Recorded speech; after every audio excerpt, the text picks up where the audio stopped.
بسم الله والحمد لله والصلاة والسلام على سيدنا رسول الله وعلى آله وصحبه ومن والاه.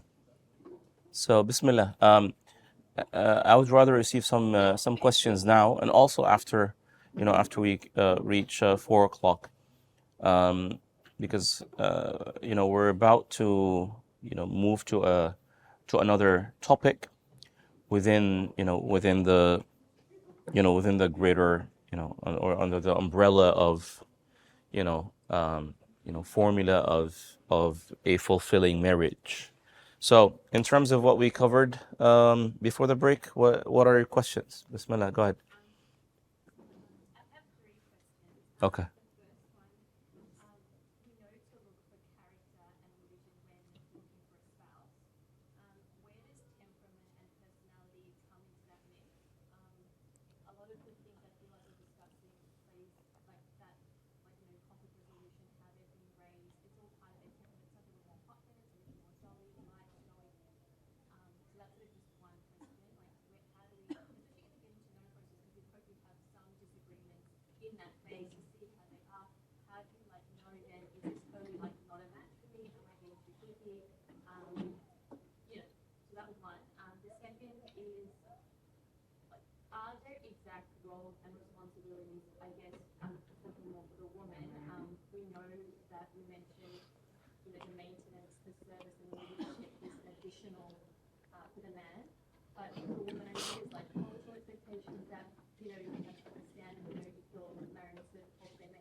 Okay. Jazakumullah ta'ala khair. I mean, three brilliant questions. Um, the first question, it was about how, or the role of the individual's temperament, right? In choosing a spouse, if I got correctly, just to kind of summarize your question. Yeah, this is why, I mean, obviously it's of great importance. And this is why, in marriage preparation, I usually say, people sometimes spend that initial phase, asking, really, questions like, what's your favorite food? What's your favorite color? What's your favorite music? These questions, or maybe they're getting too old, I'm not sure.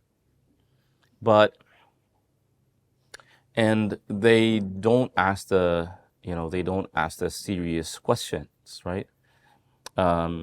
And honestly speaking, we as Muslim communities, there's a lot of things that we need to work on in terms of education for young men and women before they get married.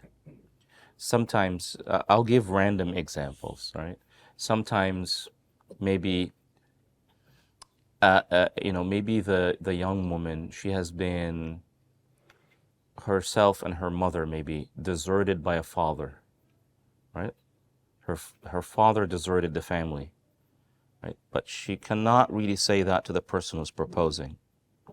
But it also caused her a trauma. And she could very well project all of the insecurities that happen because of that negligent father on the husband, right? But she's not forthcoming about the past, about what took place, with her as a child, right? Maybe a guy, so this is an example on the side of women, an example on the side of men. Maybe a guy who has porn addiction and he's not forthcoming. I like to talk about the difficult stuff because this is what we go through day to day. Right? And these sort of questions, they ought to be asked. If not asked by the girl or by the young woman, ought to be asked by the father, by the brother. And we should be comfortable with these questions. So if the one who's proposing is asked that, he should not go like, how dare you ask me this question? You're not supposed to investigate, people's private lives. Well, no, as a father, he can. Because you're proposing to marry his daughter, right? And even fiqh-wise, this is where ghiba is permissible. Someone is proposing to someone's sister, right? And then the brother goes around to ask about that person in his neighborhood, his friends, people at work about him. If they know something that is really bad of him, they're allowed in the Sharia to say it, right? They're not allowed to publicize it, to go on Facebook and say that person has that habit or does that thing, right? But now when they're proposing to someone else, there's a responsibility of speaking, of speaking about it. And it's detailed in the works of fiqh, right? So we should, as a Muslim community, we should be really comfortable with these sort of, usually branded as sensitive issues, but these are normal rights for people who are about to become married, to speak about these sort of issues, about insecurities, about childhood traumas, about addictions, that type of thing. Because you also wouldn't, as much as you wouldn't want the husband, after 3, 4, 5 months, he feels each and every moment of his life he needs to prove his allegiance to the family and that he will not leave them behind and he will not quit on them. It becomes very tiring. You have to give reassurance at every moment. It's not a healthy thing to do, right? And it just becomes disastrous. It's like, when is it enough to prove that I'm here for you? On the other hand, if the guy, if it has a porn addiction, then he's not really satisfied by his wife, right? And then he expects that after a week or so that, and please forgive me for the language, he expects that the wife will act in the bedroom in the same way that he sees those porn movies. And this is what he's expecting. And if she doesn't do that, he's not happy and he's not satisfied, right? And then it becomes a problem, right? And it's also and it's an issue where the woman, will find great difficulty to speak to anyone about. Now, she cannot go to her mother or father saying, oh, my husband expects me to be a porn star. She would not be able to say that, right? But he's giving her a hard time. You're not enough. You're not doing this. And some guys might be even violent, or not necessarily in their actions, but maybe in their words and in their description of things, right? So when we don't address these difficult issues early on, it becomes a great problem afterwards in marriage. So these are the issues, not particularly the 2 examples I just gave, but these are the issues that,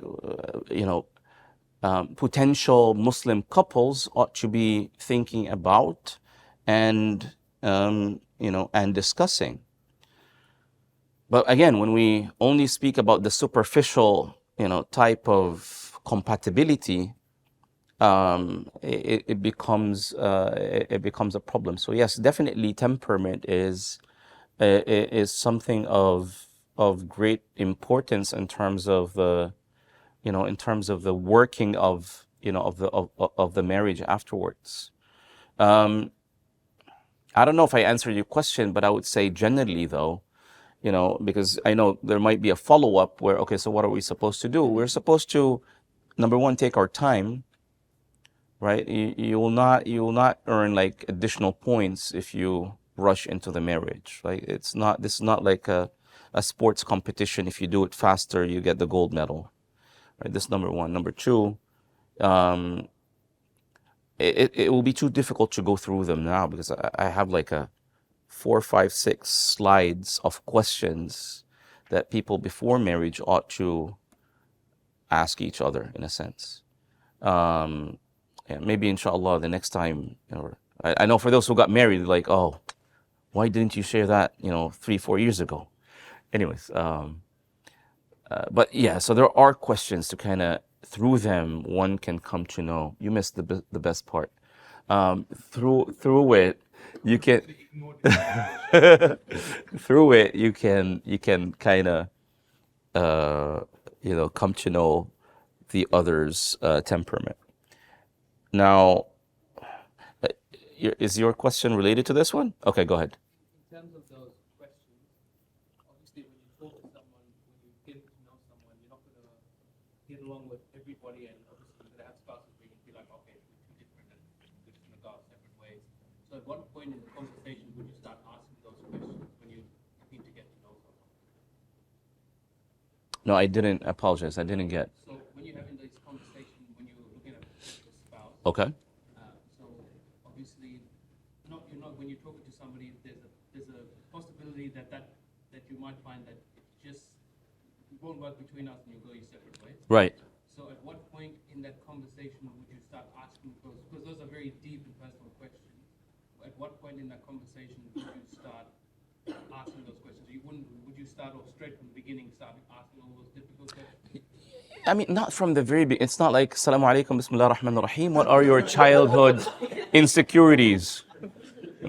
Can you share some traumas with me, please? No, it's not, obviously not that way, right? I mean, but after that ice-breaking phase is gone, where people can feel comfortable enough. Because look, it might be from the very beginning there isn't any chemistry altogether. So they kind of, I'm not interested, she's not interested. Khalas. But if they find that it is worthy to contemplate on the idea of getting married, right? Because maybe from the start, I don't feel that I'm attracted to that person. Not only that I'm not attracted, I don't see myself ever being attracted. Then from the very beginning, it doesn't click, without getting into all these details. But if it clicks and both feel that they really want to give it a chance, then this is where they would kind of have these sort of discussions. Yeah. Can you apologize? But you have to remind me of the second question. Right. Yeah. So you asked the question about roles and responsibilities specifically for women. Now, right? That was your question. Now there's a lot of mixing between what is religious and what is cultural, right? In terms of what are the you could say obligations or the duties of a of a wife, and so on and so forth. And it really comes down to how both of them kind of, you could say, within the main premises of the Sharia, how they just want to divide it together, in a sense, right? Because we have to keep in mind something. Some of the things that were very part of our tradition, they're now challenged by the fact that we live in a very modernistic life. And when I say modernistic, it's based on a philosophy of modernism. I don't mean by modernity, technology. No, it's a particular philosophy and a particular approach to life, right? Meaning, before the Industrial Revolution, this whole 9 to 6, 5 days, 6 days a week was not something that was prevalent throughout the human race as it is now. And this doesn't just hurt families; it hurts children. Because the father who works, from 9 to 6, for them to be at work at 9 and then driving the kids to school maybe in the morning or something, then they have, they wake up at Fajr and they keep on going. They do whatever, drop-offs they have to do, and then they commute, they go to work, and then they start working from 9, and then they finish at 6, and then by the time they come back home, if they live a little bit far, they come back at 7, and they're so drained, so tired, They cannot really converse. They just want to, zone out and sit on the couch in front of a football game or something, and they're just not even thinking about it and just looking at it like that. So until like it becomes like 9 or 10, and they just sleep on the chair, and then becomes a new day, right? So they don't even have that, luxury of playing with the kids or doing anything recreational, and then they just long for the weekend to come so they can sleep extra hours, but then they find themselves automated to wake up at 6 in the morning, even on a weekend, because this is what their body is like so programmed to do. So they wake up early, and then it becomes like a repeated vicious cycle. So it's a great challenge, not just for marriage. It's also a great challenge for parenthood as well. The kind of lives we are forced to carry is, puts us in a very difficult situation to actualize many of the rights and duties that Allah subhanahu wa ta'ala ordained upon us as husbands, wives, fathers, or mothers. So having said that, given these sort of circumstances, there has to be some form of a family contract, of a social contract within the family, of how they are going to divide things so that the ship can kind of sail within all of these, within the storm of the social economic difficulties of this era of human existence. It's just very difficult. Traditionally, the wife, or they don't separate much between the role of a wife and the role of the mother, in principle. Now, not every wife will necessarily be a mother where she will have babies. Some people, they get married, but they don't have children. But we're speaking in principle, right? So they don't really separate that. And I would say traditionally, the woman is responsible of turning the house into a home, right? A man cannot do that. A man can bring a house, but turning the house into a home, it's not something a man can do, right? Home is related to you could say the sense of warmness, like of belonging. So the one who creates that belonging is basically the woman. She's the one who creates that warmth within the household. Again, whether there's children or there isn't. And then, so in a sense, she's kind of like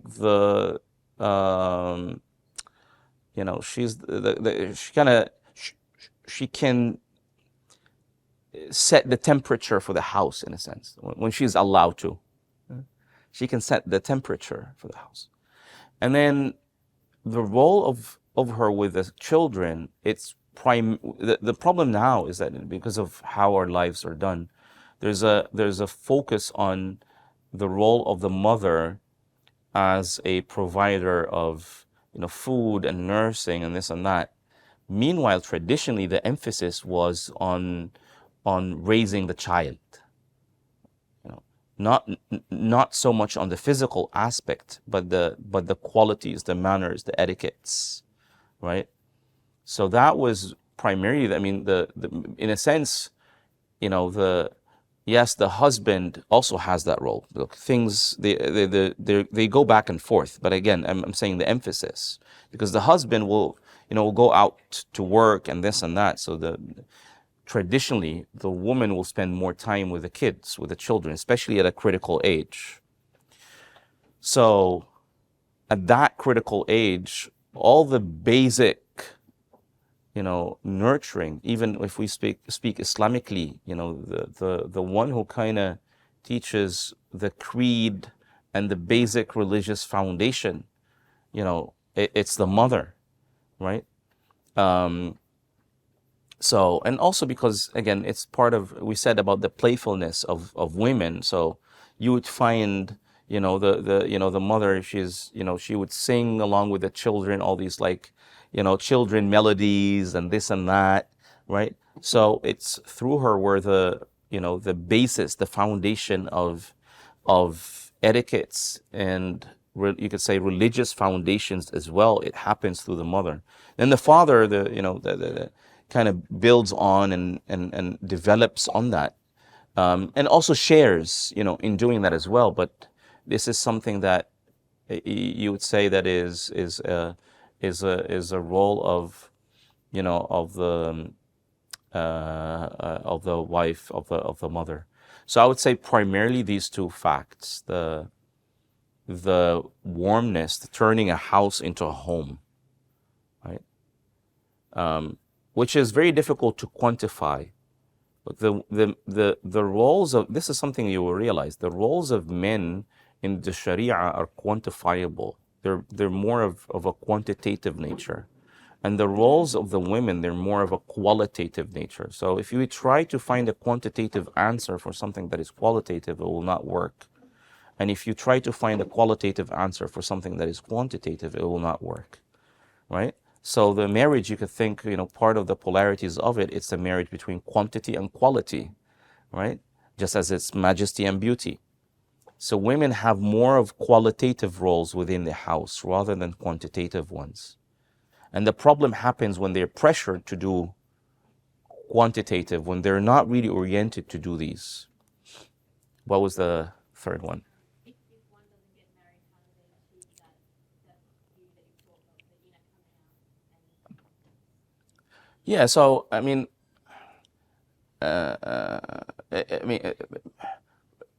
realizing that could happen through certain spiritual practices, you could say, not necessarily through marriage. But at the end of the day, marriage is a very sacred act, right? It's something that is highly encouraged in our tradition. It is narrated that marriage is half of religion because of that nature. And we are encouraged as Muslims to be married. Now, if someone, for whatever reason, they sought marriage, but it just didn't work out for them, then, at the end of the day, Allah subhanahu wa ta'ala did not say that the only sign for His oneness is marriage, but He said amongst of His signs. So there could be for that person, other ways to actualize, that inner completeness, through spirituality or something of that sort. Yeah. Allahu A'lam. Okay, what else? Okay, let me move on to, before the time kind of runs from us, into getting into the more sensitive stuff as well. Like, can you end it now, please?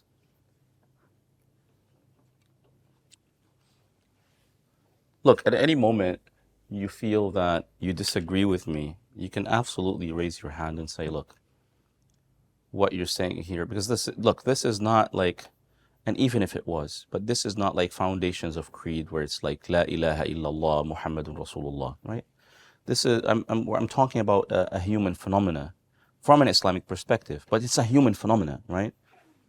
So, don't think, Ahmed El Azhary is this Shaykh, he's an authority, I cannot challenge him. Please feel free at any moment to say, Shaykh or Ahmed, brother, what you're saying does not make any sense because 1, 2, 3.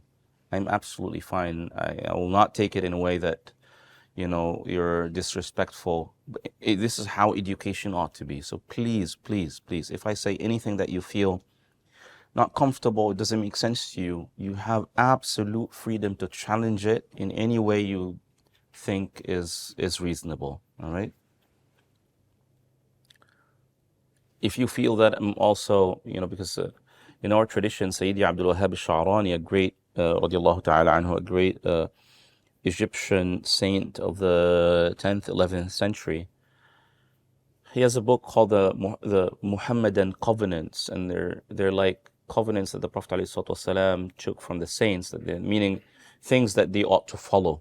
And amongst that he said that one of the things that the Prophet ﷺ obliged us to do is that whenever we give advice or counsel to men, we have to do that to women. And whenever we do that to women, we have to do that to men. Meaning we ought to be balanced in how we address men and women type of issues, right? So if you ever feel that I am I'm coming more on one side more than the other, please feel free. It's like, Shaykh, but look, your approach is imbalanced because there's this and that. I'm absolutely fine with it. Now, when we're gonna come to speak about marital intimacy, because this is something that it's a very important aspect in marriage, right? It's not something that we can actually overlook, right? Sometimes there's this sentiment, amongst couples, maybe men more than women, Allahu A'lam, right? That this is like the most important thing, but we cannot say it's the most important thing. But deep inside, we think of it as the most important thing, but we don't want to, get near this topic religiously or address it, right? I think one of the very important things for a healthy marriage, I'm not saying that this is the only way, but if, God forbid, there isn't a healthy intimacy between the husband and wife, that could be very draining. If not, it can be a threat to the survival of the marriage itself, right? Because also we receive a religious rhetoric of, this is the only way where you can satisfy that natural desire of yours in a way that Allah accepts and in a way that pleases Allah. And at the end of the day, you find it naturally in you that you have that urge, right? And you cannot just go on without satisfying it. So how do I satisfy it? Satisfy it through marriage, right? But then if you come to marriage and then you're not satisfied, then you feel, okay, what am I supposed to do now? God is telling me I cannot satisfy it in any way except through the boundary of marriage. But then when I come to marriage, I'm not satisfied. Then, I'm doomed. This is like a trap, right? So marriage would be seen psychologically as this like trap, right? Then I could have just done on my own, live on my own, yes, suffering from this unsatisfied urge, but rather than being, with all of the burdens, the financial and the psychological and the social and all these responsibilities and an urge that is not satisfied. Why did I get into this place to begin with? Because this is how sometimes people look at it, right? They look at marriage as and this is also actually a part of the problem as well. When we kind of, simplify or deconstruct the marriage into marriage is a halal way of having an intimate relationship, period. Then we become so oriented, so focused on that. I mean, what I'm trying to say is that you ought to be balanced. It's a very important aspect of marriage, but if you make it the core and everything orbits around it, it becomes a problem as well. So you have to kind of balance between realizing that it's very important and having a healthy intimacy is something that is very good for marriage. But also, if this is your only intention as you're getting married, it becomes a problem. Because any challenge that you will have in intimacy, it becomes threatening to your marriage, because you did not get married for anything but that. Look, this part, this what I just said now, maybe is relevant more to men than women, because the male biology is different than the female biology. And this is something that both have to understand before marriage, if possible. If not, then after marriage, they have to really understand it, right? The way men respond or develop the sexual urge or desire is different than how females, develop it. Again, generally speaking. And again, please forgive me if my metaphors or examples, are, too blunt. But for example, and I'll prove what I say from the Quran, and you can respond to what I say if you want to. Men, the way they approach the sexual desire, it's kind of, again, please forgive me, it's a very blunt way of putting it, is feeling that they need to go to the bathroom. Right? You know that feeling? If you feel that you really need to go to the bathroom now, right? So if you don't go, then it becomes like a great problem. And this what happens, the woman, maybe the guy comes back from work, but for whatever reason, they're stimulated, they're turned on. And then they call their wife for intimacy, but she goes like, wait, I'm not dressed properly. What do you mean you're not dressed properly? I cannot wait. It has to happen now, right?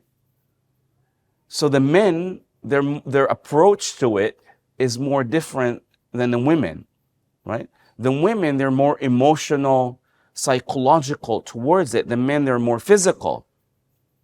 So if you deprive them from it, it's like you're depriving a person from getting into the bathroom when they really need to, right? So they become agitated, right? If at that moment, that urge or that need or that desire is not addressed in a sense, right? And that creates for the woman is like, why was that guy acting that way? We have to do it in a nice way, right? It has to be in a dimmed light. I have to put some fragrance on, wear something nice, cuddle a little bit. But the guy wants to jump right directly to the actual, sexual relationship. Gone, done, then relieved. Khalas. They finished what they wanted. I could feel the discomfort discussing this stuff. We have to overcome that, right? It's not haram to talk about it.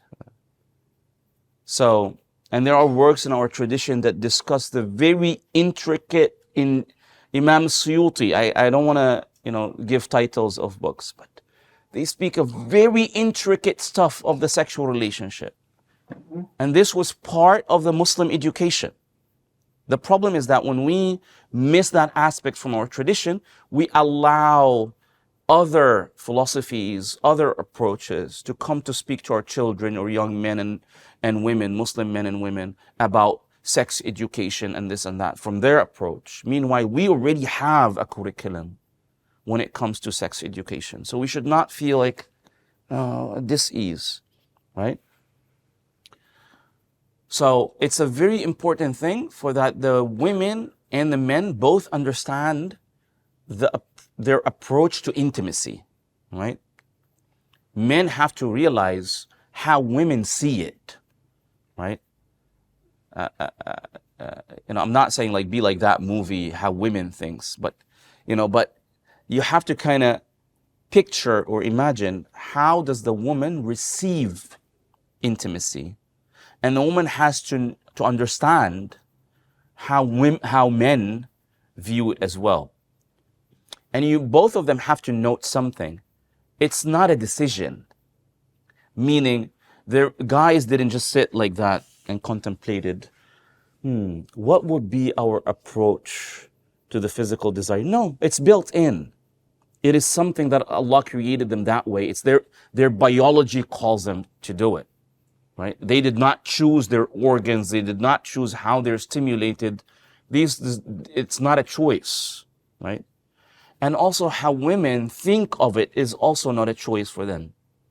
So what would really be beneficial for married couples is that each one ought to see it, in the shoes of that other person, right? So that they can come to a middle way, right? So, for example, if the woman is very strict in a sense that if you don't do it in the cuddling, emotional, kind of like teddy bears approach, then I'm not in it. I'm not an animal. Don't treat me that way. And if the guy doesn't understand that, it should not be done in that approach every time. Yes, there will be moments where the urge is very high, and you expect from her to be on the same wavelength. Fine, but you also have to realize that it cannot be every episode of intimacy done in that way, because that is something that women would hate, right? Because the way they would look at it, they're basically an object, and once you're relieved you're not really interested anymore. So they want to feel that you're emotionally invested in that intimacy as much as they are. And because it's not our nature as men to approach it emotionally, Allah subhanahu wa ta'ala commanded us to do it. If it was natural, He would not have commanded us to do it.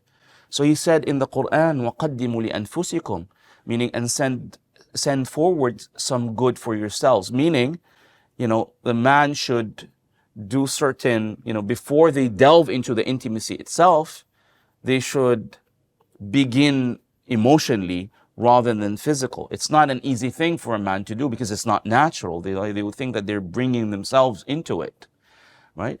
But if it was a built-in for men, they would not have been commanded to do these sort of, initial emotional steps, right?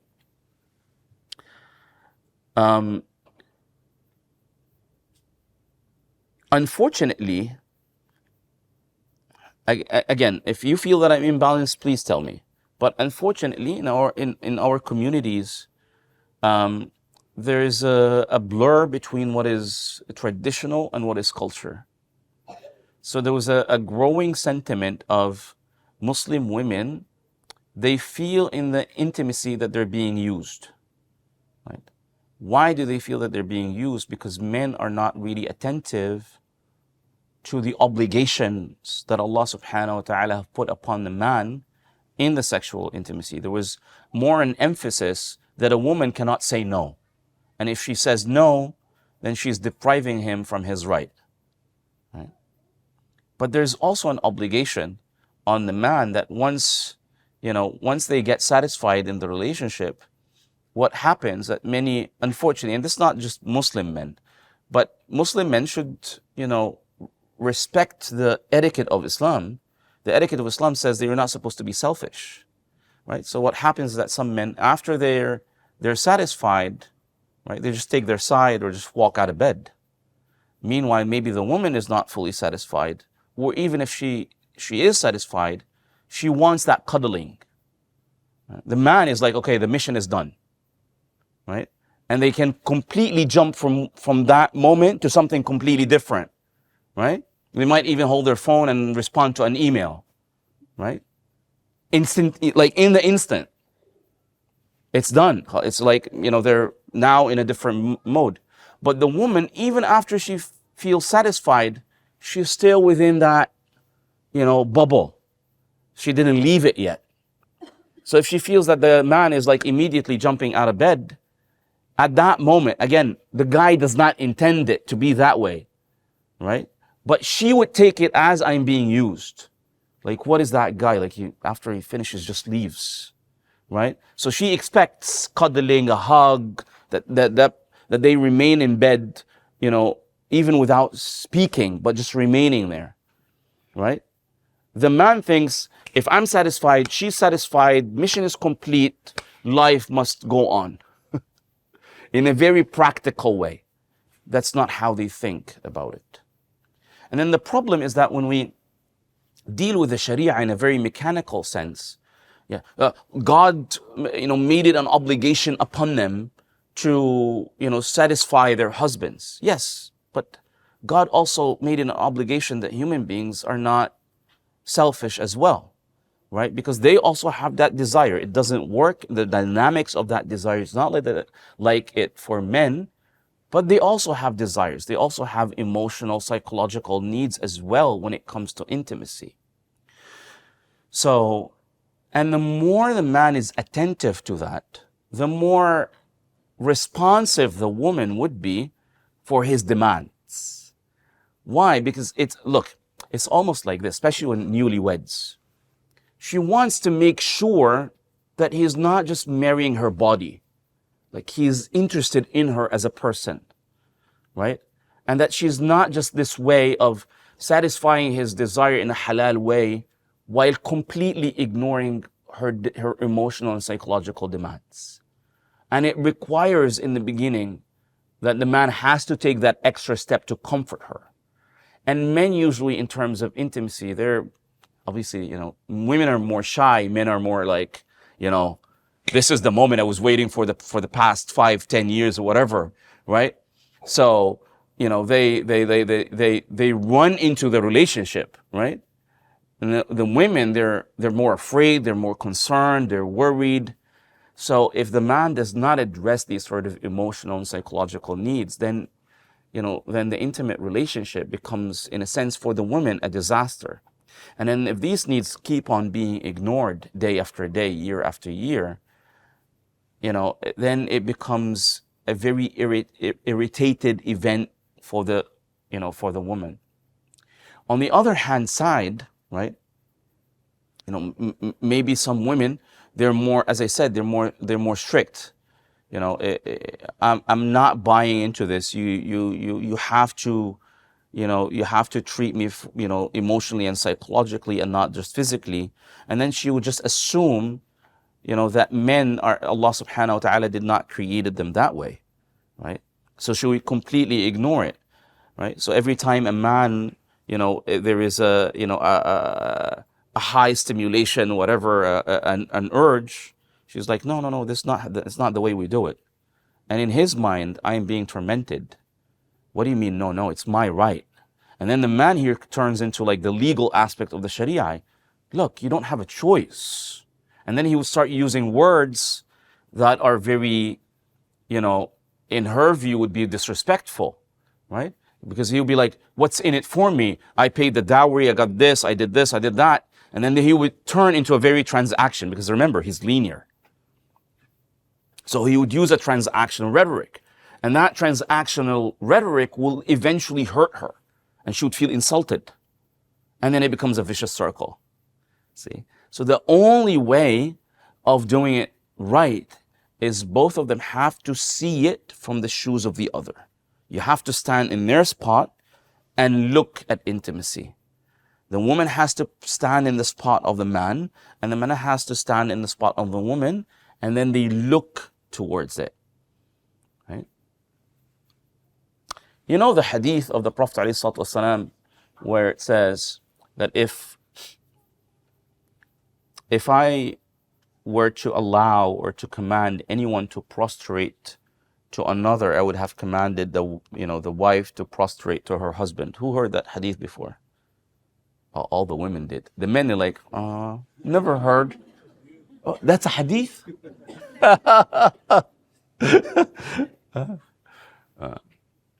There's a lot of misconceptions about that hadith, right?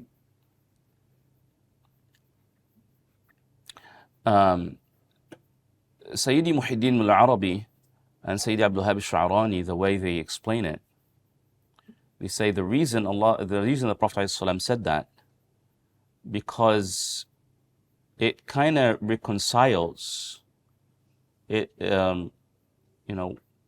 reconciles a reality. Men already prostrate. Sayyidi Muhyiddin al-Arabi goes as far as saying, he says, even the position itself of the sexual intimacy, it's almost like a prostration. And Allah subhanahu wa ta'ala made it as that the man is in that position naturally and feels so in need for the woman, and without the woman, they're not satisfied, right? So they're so dependent on the woman, in solving that predicament for them, right? And also in a sense that Allah subhanahu wa ta'ala put so many obligations on the man in terms of the preparation, the setting up of the household, right? So in our tradition, the man is the one who presents the dowry, right? Not the woman who presents it. The man presents it. And it's almost like, can you please accept me, right? So that's a figurative prostration, right? Because it's like you're bringing this like gold or whatever gift or whatever precious thing, and you say, can you have this? And could you please accept me as a husband, right? So that is almost a form of a figurative prostration. And then he made it, upon them, is decreed upon them that in that position, they also as if they're prostrating, right? So to reconcile that, he said that if I would command someone to prostrate, it will be the wife to the husband. And what is implicit in the hadith, because the husband is already doing it, see, is already prostrating. So there are a lot of misconceptions about, about these hadith that speak about the, people usually take one side of it and leave the other side. And then, just to conclude, and then we can, open the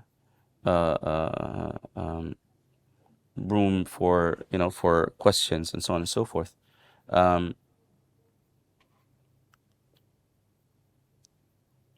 If I would conclude with a word, I think that the takeaway of our discussion on intimacy, now I remembered, apologize, please forgive me. The other hadith that there's a lot of misconception is where the Prophet ﷺ, also with a show of hands, please let me know, the woman who disobeys her husband, right, and she goes to bed, then the angels curse her all night long until she wakes up. Who heard of that hadith?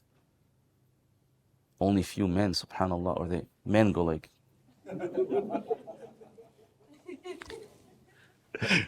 the women, they're like, we did.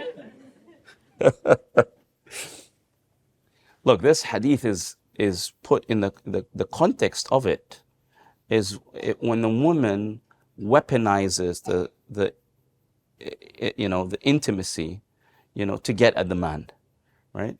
So if she wants to, as I said, she wants the man to do something, and then she realizes how important intimacy is for him. So it's basically telling him, for you to move from point A to point B, B is the intimacy, you have to do this.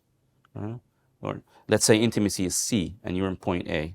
You want to get to me, you want to have this, right? You have to do B. Otherwise, you're not coming here. And she's weaponizing that. Which again, this hadith kind of then allows women to also understand how important that thing is for men, right? It becomes, well, if they're deprived, then it's like they're being deprived of something of great importance for them, right? To the point where they would feel that their arm is twisted, right? And someone is basically twisting their arms and telling them, if you don't do this, right, I'll keep twisting your arm.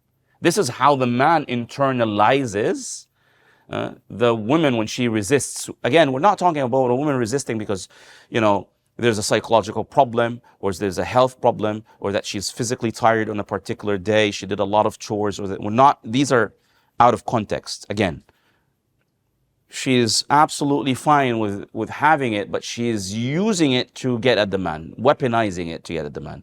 Then the Prophet ﷺ said that. But on the other hand, the Prophet ﷺ said, whoever become a leader of, in my ummah. And he doesn't say a leader of a household, a leader of a community, a leader of a masjid. So whoever becomes the leader of my ummah and put constraints on them, may Allah put constraints on him. And that people, when they hear this hadith, they only think of rulers and governors and people, politicians and people in government. And they forget that this also applies to, community leaders, and they also apply to household, right? So if a husband put constraints, unnecessary, put constraints on on his wife as a way of, establishing his authority or his ego or this or that, then the Prophet ﷺ made dua on them. May Allah put constraints on him, right? And the dua of the Prophet ﷺ is actually stronger than the dua of the angels. And the dua of the angels was in the context of weaponizing the sexual relationship. The dua of the Prophet ﷺ was about any constraint, right? So, sometimes, again, because those who always leading the religious discourse, they use the hadith that speak about the rights of men, and they may not use the hadith about the rights of women. And when that happens, then women kind of turn to, Western approach to things, or Western philosophies, or approaches that are foreign to our tradition. And then what happens that day, there will be like a growing sentiment of, of feminism, in a sense, within the Muslim community. And then in turn, the men would start saying, we feel uncomfortable. It becomes difficult now to be a man or speak about the rights of women. And then the shuyukh always have to come to speak to us about and it becomes a vicious circle. And hence Sayyidi Abdullah Sha'rani said, you always have to speak about both, right? So we cannot ignore, speak about one and then ignore the other. Did Allah subhanahu wa ta'ala made it an obligation for the woman to kind of be under the umbrella of her husband? Yes, right? At the end of the day, there's a hierarchy that Allah subhanahu wa ta'ala made in this world. And did Allah subhanahu wa ta'ala obligate on the husband to be merciful, kind, and gentle to his wife? Yes, Allah subhanahu wa ta'ala obligated that. Did Allah subhanahu wa ta'ala put a burden on the man to be the caretaker, the protector, the one who kind of has to, sustain the living, in a sense, for the household? Yes. And in return, right, there is, you could say, a requirement that, the wife ought to help him, not help him like she's obligated to work, for example. That's not what I mean. But I mean to help him by emotionally and psychologically accepting that hierarchy that Allah subhanahu wa ta'ala placed. Did Allah subhanahu wa ta'ala command men that when they approach intimacy, they ought to be conscious of how women receive it? Yes, Allah commanded them to do it, because naturally they wouldn't. All right. And on the other hand, did Allah subhanahu wa ta'ala command the women to kind of, be fulfilling and satisfying to their husbands, because they are also, it's decreed upon them. It's not their choice that Allah subhanahu wa ta'ala made them in need of satisfying that crave or that urge or that desire. Yes, right? So each one of them have to be, seeing the picture from the perspective of the other. So alhamdulillah. Please forgive me if there's, something that I did not address, or if, if I addressed it incorrectly, then it's from me and from the shaitan. And please feel free to, to correct me, or, to ask any questions.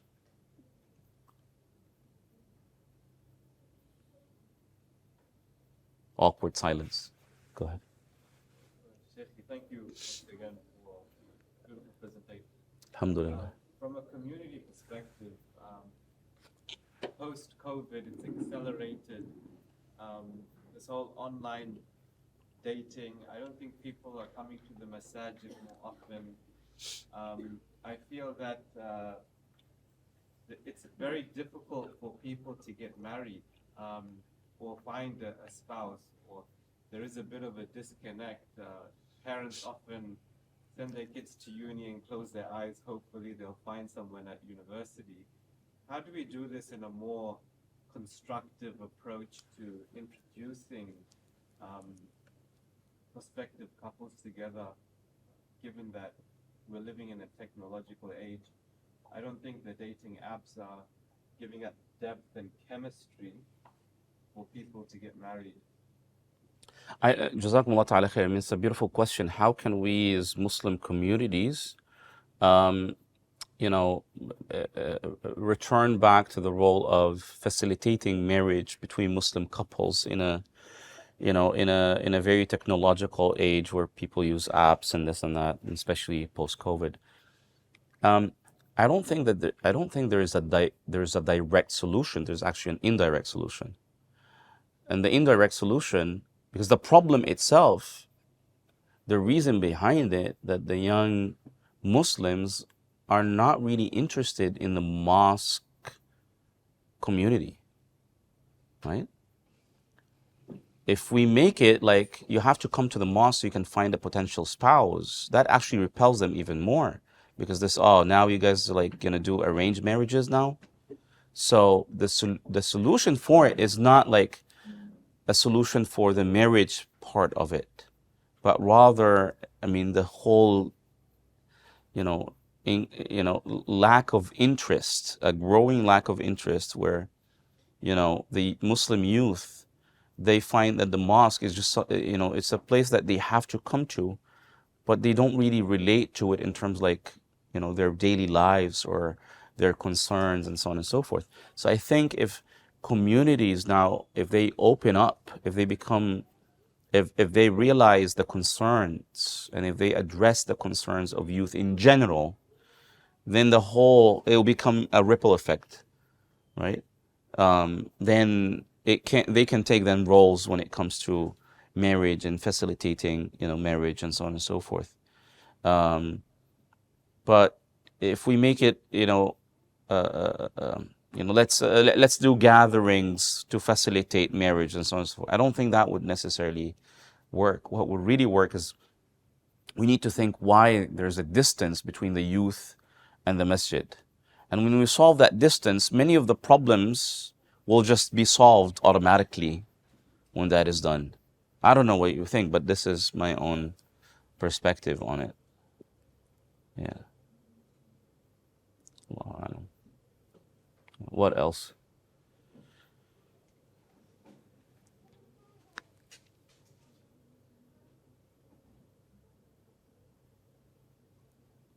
Bismillah. Normally when a couple gets married, it's just two of them. A lot more time that you can spend together, in terms of emotional, all that kind of stuff. Okay. Then child comes along, the attention focuses on the child. Then you have a few more, and then you end up kind of almost passing each other, like like how you mentioned, life goes on, and you try and have a conversation. There's so many things going on, children questions and all that kind of stuff. Then you go, okay, let's have a date night. There's always something that happens, and you end up having to come home or something like that. During the time of Prophet Khadija, are there many examples of how he and Sayyidah Khadija used to navigate that with children around, especially when they're younger and there's a lot more, I guess, attention that needs to be given? If there's any of those kind of things to share?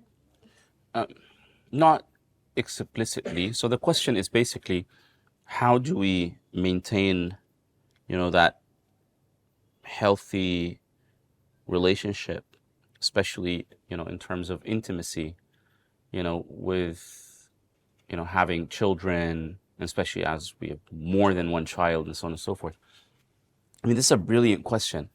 And in fact, the advice that I usually give to both, husbands and wives, and sometimes, I have to be honest about this, I give that advice to the husbands more than the wives, because the wives, with their natural motherhood, might then, make them, go into that spiral of taking care of the kids, right? So if the husband at that moment doesn't speak to his wife, that, because sometimes, okay, the husband has these sort of demands, right? And then on the other hand, there are many, you could say, household obligations on the wife, on the mother.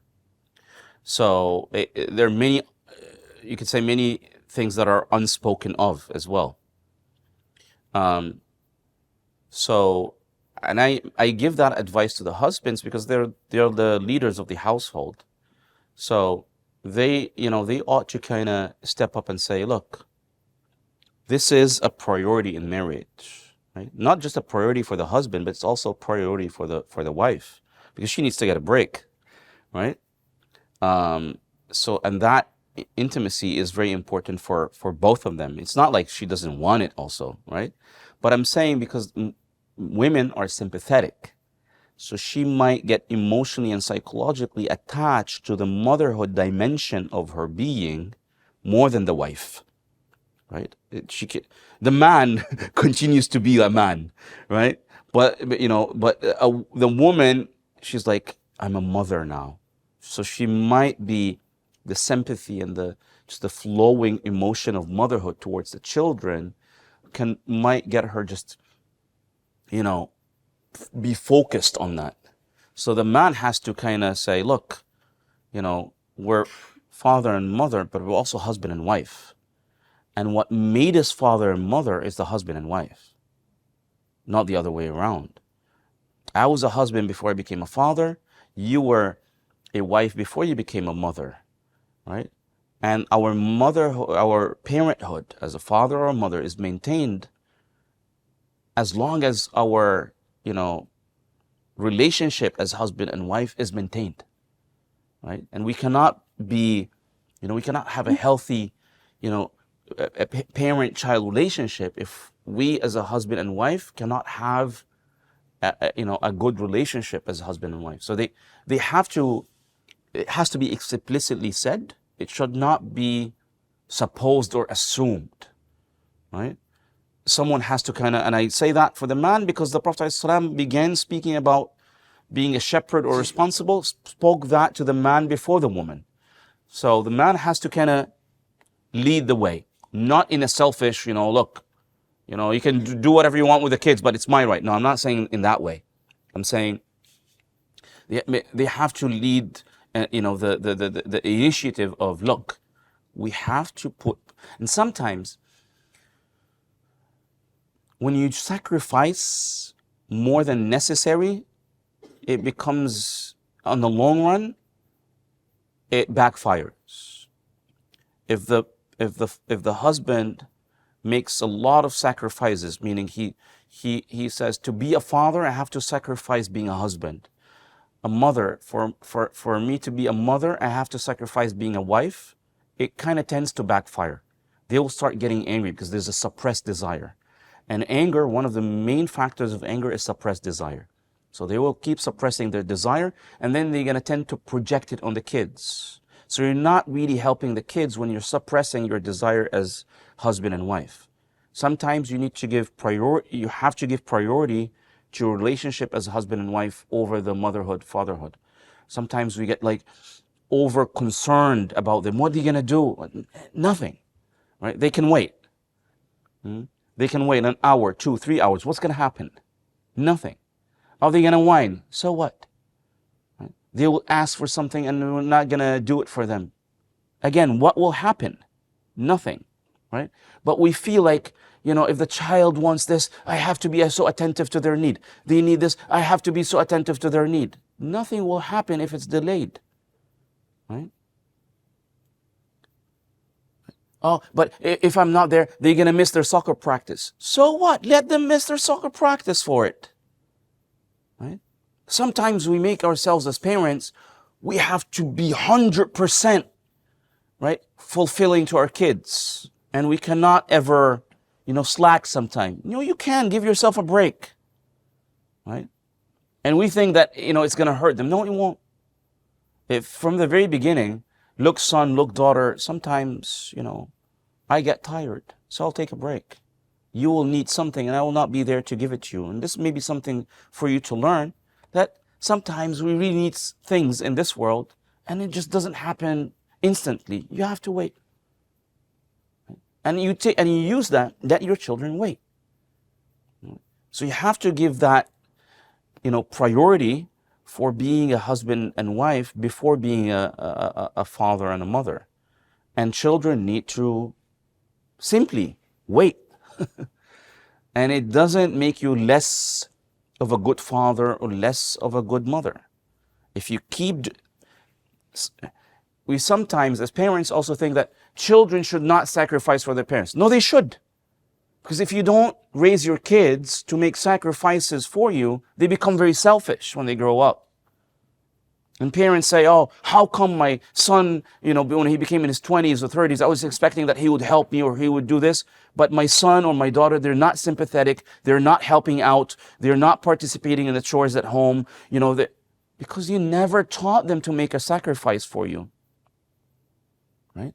So you have to teach your children, sacrifice between parents and children, they're reciprocal. But we think that we only need to sacrifice for our kids, but our kids should never sacrifice for us.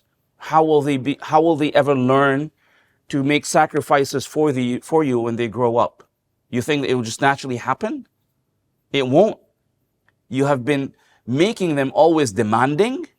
So you've been growing this sense of selfishness and this kind of, that they deserve, right? So if you don't do it, if you're not attentive to their needs and their concerns and their, every single request of theirs, then you're negligent as a parent. So you grow up as a parent, and then they grow up as children who feel, they're very spoiled. And whenever they request something that it doesn't happen, they become insulting and they become aggravated and they speak back to the parent in a bad language. Because when they were kids, they did not learn that this is time for mom and dad, right? We have to wait. We have to give up something that we like for what they like, because they, many times during the day, many times during the week, they give up their interests for us. So it wouldn't, it would not create an existential threat for us as kids if we wait 3, 4, 5, 6 hours per week. We give them up for our parents. They need to learn that. They need to hear it as well, right? It's mom and dad time. And they need to learn that they have to kind of, come to reconciliation, that they have to facilitate it in a sense. Get yourself busy with anything and give mom and dad the space so they can recharge and come back. Because if they don't, you wouldn't really like them being grumpy and angry and, shouting, right? You have to give them that space. Right? It's not easy for children, especially in very young age. They're very connected to the mother and the father and so on and so forth. But you have to teach them to respect, their needs. What happens when you also don't do that by the way, especially as a father, right? And they see you leaving them take advantage of the mother. What happens when you grow up, maybe if the father passes away first, you know what happens? Especially the males in the family, they will basically decide everything for the mother.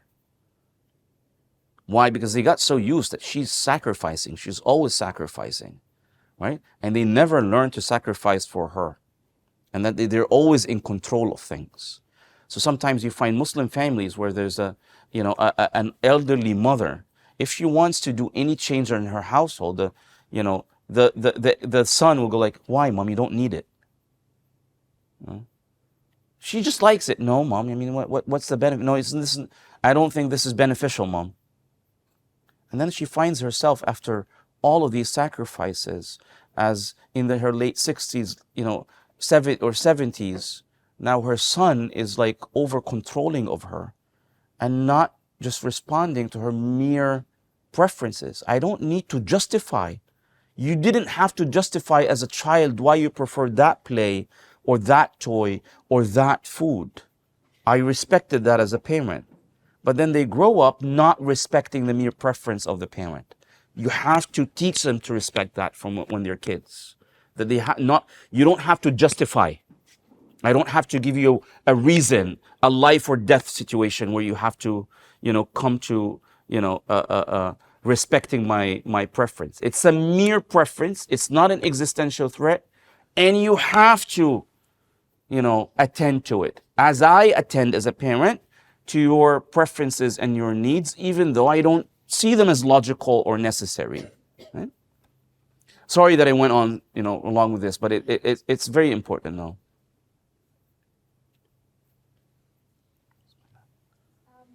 Do you or anyone else have any suggestions for growing closeness through spiritual practice in the home, like performing salah behind your husband, or how the Prophet ﷺ would lie down on Aisha radiallahu anha's lap and read Quran, or things like that? So your question is actually about like something specific, you mean?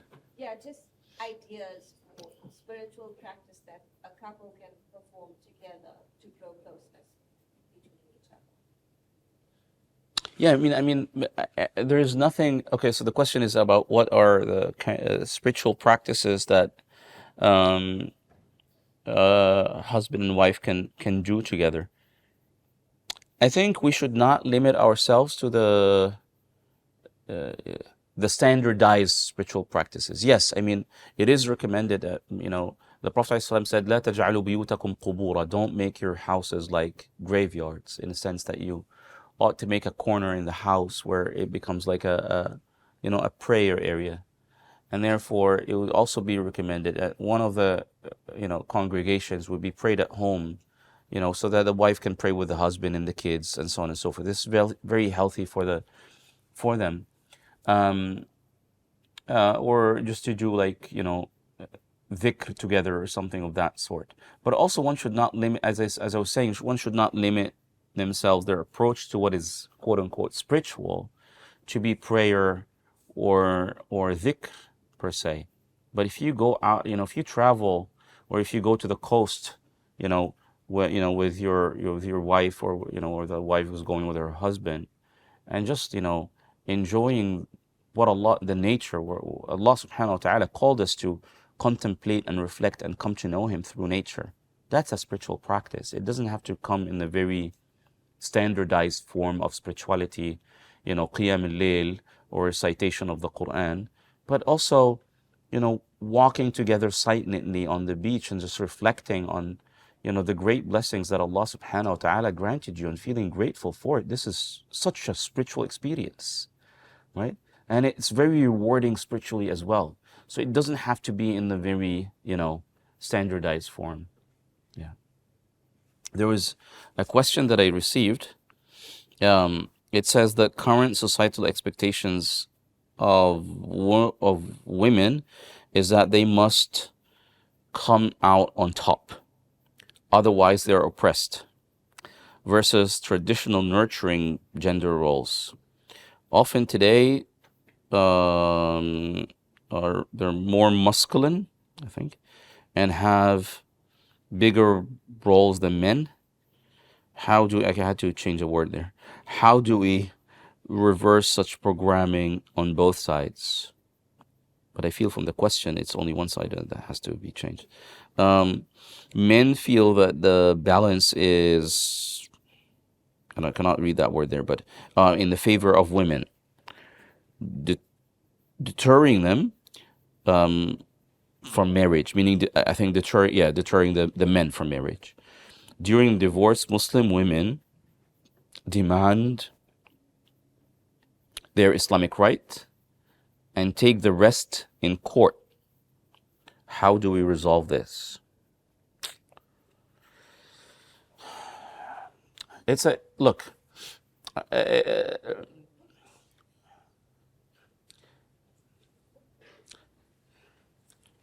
There's a back and forth between extremes. I was speaking in Malaysia months ago about Muslim women sages in Islam, and a brother who was attending, he was like, "Shaykh, look, your rhetoric, you speak about the rights of women, this and that. Your rhetoric is very good. It works in Muslim countries. It can work back in the Arab world where you come from. But in America or Canada, men, they walk around in the campus. They don't feel comfortable being men anymore. They shy away of being a man, and it becomes difficult to express, manhood. And if you express manhood in any way, then you are automatically, as mentioned in this question, you're automatically considered, you're disrespectful to women, you're oppressing women. If you speak about any traditional roles, then, you're backward thinking and this and that. And then you get attacks from feminist groups on campus and this and that. Then, you're painted as a misogynist. And then, so you don't have any room to speak about the rights of men in the traditional form. And I concede, I agree that this, for a great part, to a great extent, could be happening in many campuses. But at the same time, we as men also have to come to realize that this is an extreme reaction that comes for an extreme action. I was speaking about, so in my response, I spoke to him about how some of the immigrant families in the U.S. were disrespecting their daughters in the name of Islam. So you find the guy, the boy is allowed to attend the prom. The girl is not allowed to attend the prom because she's a girl, right? But if it's about halal and haram, then both of them shouldn't go in a sense, right? But they allow the guy, but they don't. And the message that the girl gets is like what? Like, you think that my automated response, if you're not there, that I'm sinful. You cannot trust me. You don't trust the way you raised me, but you trust the way you raised him. Okay, and then when it comes to marriage, they allow their child who came to the U.S. 5 years old, 6 years old, or was born in the U.S. They allow their boy, when they grow up, to marry a non-Muslim even, right? But the girl cannot even marry a convert. And some immigrant families from the Arab world or the subcontinent, they would say, we cannot trust a convert. A convert can flip back in any moment to their, original religion. So we cannot really trust our girl with him. So what can she do? You have to marry your cousin from back home, because the father or the mother, they want to bring their brother or sister to the U.S., and that cannot happen unless she marries her cousin. That was going on, right? And we were silent about it. So we kind of pushed the women to the edge. And when we push them to the edge, now they go extreme. I'm not justifying it, I'm just explaining. We have to understand the cycle. So now what happens is that you have then women who went really to the extreme. So now they, as mentioned in the question, she wants to take her right Islamically, but she also wants to go to court and take her rights according to the Western law, right? And the current generation, they say, look, it was not our fault. That generation was done by our grandparents or by our parents, but it's not me, right? I'm not the one who did that. I was not the one who oppressed them that way, right? Why do we have to pay the consequences of it? Right? Which is, again, understandable, But at the same time, part of manhood is that you have to carry responsibilities of problems that you did not create, right? This is part of manhood as well. You solve problems that you had you were not even an indirect factor to it, but just Allah subhanahu wa ta'ala made you in that position where you have to solve it. So,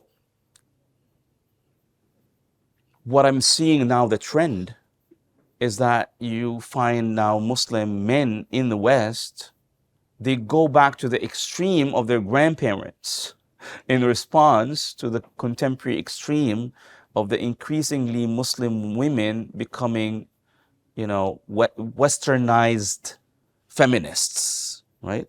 In the absolute sense of the word. In Islam, there is sacred feminism. Sayyidah Aisha used to have these debates with the companions, and they're completely acceptable, right? But they take the Muslim women now take the approach of, of Western philosophies that don't belong to the Muslim tradition. So the way out is not to keep jumping from one extreme to another, right? One side has to say, irrespective of the extreme way of the other side, I'll maintain the middle way of the Sharia, irrespective, even if they become unjust towards me, right? I'll still take the path of the Sharia, so that some kind of a settlement will happen. But if we keep doing this reaction, one extreme to another extreme, going back and forth, it will never be resolved. It'll just keep going into vicious cycles. And this is why, this question it's not an individual who can solve it. This would require that Muslim communities, right, those who are imams or shuyukh or leaders of Muslim centers, where they, they have discussions, invite men and women, speak about, what are the roles of men and women in Islam, what are about the rights of men and women in Islam, given the fiqh, but given also, what is happening in the West. And it's not in the form of a debate, who's right and who's wrong, but each one can at least hear the other side, right? But without having that conversation and discussing the sensitive topics, without feeling all awkward or shying, or I don't want to speak up, or this or that, or if the men will speak about their rights, if then the women calls them you're a misogynist, or if the man, if he's hearing a woman speaking about her rights, oh, you're following feminine, and you use that accusing language, then we'll keep going into that vicious cycle. So we need to learn as Muslim communities to come together and speak about our grievances and about our concerns and about our fears and about what things makes us anxious about marriage and this and that freely, without judging, right? Without men judging the women as being feminists and without the feminists judging men as being misogynist, right? And at the end of the day, you don't have to accept the other person's view. It's their view. If you don't like it, you don't have to live with them, right? But it's their view, and it should be allowed and should be normalized to discuss these issues. Unfortunately, Muslim youth find it easier to speak about this in the university, but when they come to the masjid, they feel that they're going to be judged. Either they're going to be judged by fellow Muslims in the community, or they're going to be judged by the imam or the shaykh or this and that, so they become silent about it. Yeah. Alhamdulillah.